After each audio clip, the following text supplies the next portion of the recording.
O nosso presidente na monumento ai correndo, um momento hobby especial, um momento hobby bonita, a bordo agregar na lista e bordo imortalizar na lista pioneiro na com a carga na indústria de turismo. É importante com forte coração de gratidão nós reconhecer tudo estão a construir a indústria aqui com tá nosso modelo de prosperidade.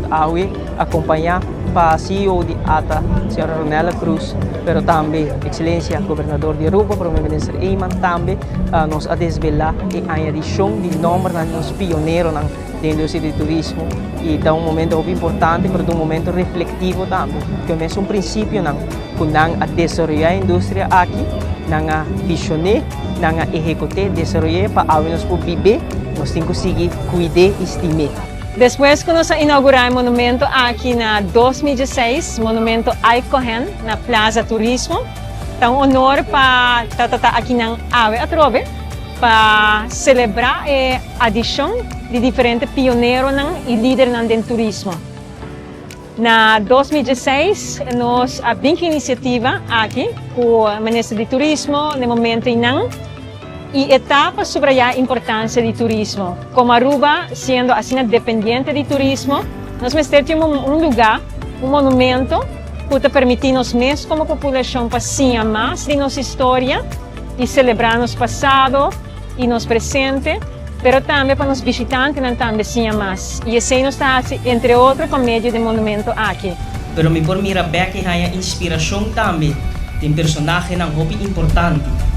Maneira nós próprio CEO Ronela Cruz. Quando uma idade jovem de 27 anos e acaba a receber posição de liderazgo de Biro de Turismo de Bonaire. Nós por mira deputado que está encarregado pelo qual que trata matéria de turismo, Oscar Henriquez, 29 anos de idade. Tudo essa aqui não história pero também exemplo vivo de inspiração para minha pessoa. Para por mira também o de turismo, não obstante a idade, ou por ter pensamento na visão por transformar a realidade de país.